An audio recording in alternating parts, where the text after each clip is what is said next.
మాత్రమే సాగైంది.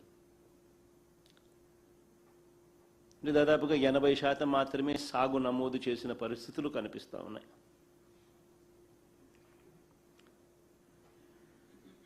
ఖరీఫ్ సీజన్ ప్రారంభమైన తర్వాత ఇక్కడ వెరీ ఇంపార్టెంట్ పాయింట్ అందరూ కూడా గమనించమని కోరుతా ఉన్నా. ఖరీఫ్ సీజన్ ప్రారంభమైన తర్వాత, అంటే జూన్లో ఖరీఫ్ సీజన్ స్టార్ట్ అవుతుంది. ఖరీఫ్ సీజన్ ప్రారంభమైన తర్వాత కూడా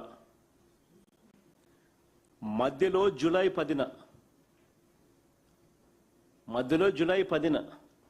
అంటే ఖరీఫ్ సీజన్ జూన్లో స్టార్ట్ అవుతుంది. ఖరీఫ్ సీజన్ ప్రారంభమైన తర్వాత జూలై 10న మధ్యలో, ఖరీఫ్ సీజన్ మధ్యలో జూలై 10న పంటలకు నీళ్ళు ఇస్తామనంటూ ఇదే ప్రకాశం బ్యారేజ్ లాకుల వద్ద నీళ్లు విడుదల చేస్తున్నట్లుగా పోజులిచ్చి ఫోటోలు దిగి ఈ వెన్నుపోటు పార్టీకి సంబంధించిన ప్రభుత్వంలోని మంత్రులు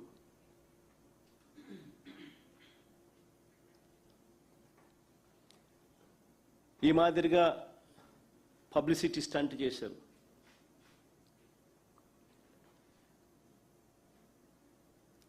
వీళ్ళని నమ్మి నీళ్ళు ఇస్తారని కదా ఇక్కడ కృష్ణా డెల్టా రైతులే కాకుండా మిగిలిన చోట్ల రాష్ట్రమంతా కూడా మిగిలిన చోట్ల కూడా రైతులందరూ కూడా పెట్టుబడి పెట్టి అష్టకష్టాలు పడి విత్తనాలు ఎరువులు కొని నార్లు నాటి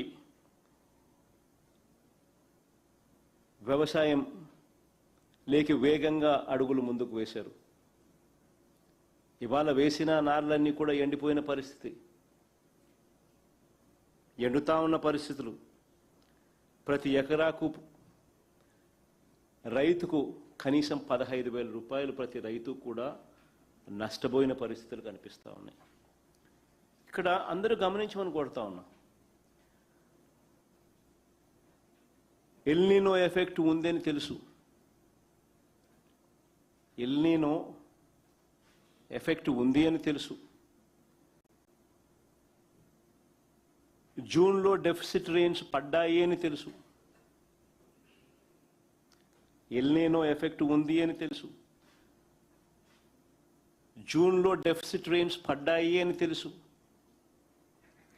జూలై 10 నాటికి జూన్లో 25% డెఫిసిట్ అని తెలుసు.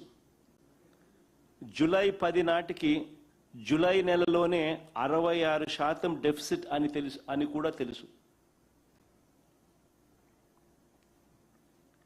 మరి ఇలాంటి పరిస్థితుల్లో వీళ్ళు పోజులిచ్చి అటు చూడు, ఆ మాటలు కూడా వాళ్ళ గజెట్ పేపర్ ఈనాడులో రాసిన మాటలు కూడా వీళ్ళు ఏమన్నారంటే, ప్రతి ఎకరాకు కాలువ చివరి వరకు నీరు ఇవ్వడానికి చంద్రబాబు సంకల్పించాడు అని చెప్పి.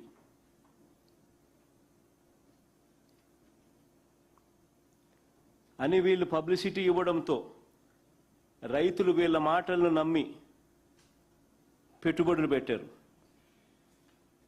ఈరోజు రైతులు నష్టపోతా ఉన్నారు.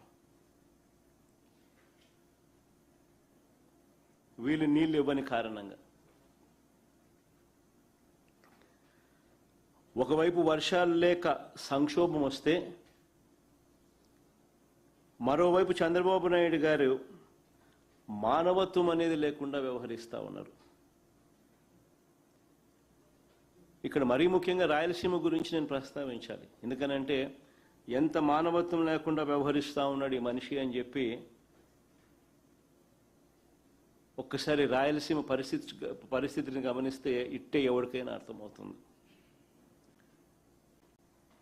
రాయలసీమ ప్రాంతానికి నీళ్ళు ఇచ్చే విషయంలో చంద్రబాబు నాయుడు గారి దుర్మార్గం ఎంత దారుణంగా ఉంది అనంటే, శ్రీశైలంలో గరిష్ట నీటి మట్టం 885 అడుగులు, ఫుల్ రిజర్వాయర్ లెవెల్. గరిష్ట నీటి మట్టం 885 అడుగులు. ఈ ఆగస్టు 11వ తారీఖున, అంటే 2 వారాల కిందటే, ఈ ఆగస్టు 11వ తారీఖునే 879.50 అడుగులు, అంటే 880 అడుగులు దగ్గర దగ్గర 880 అడుగులు, 879.50 అడుగులు, అంటే ఉజ్జాయింపుగా 880 అడుగులు. ఆగస్టు 11వ తారీఖునే నీళ్ళు వచ్చినాయి.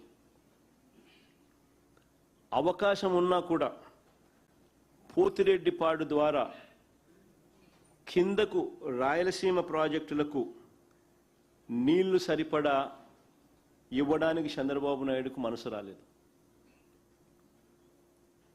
ఇది చాలా చాలా ఇంపార్టెంట్ పాయింట్, క్రిటికల్ పాయింట్.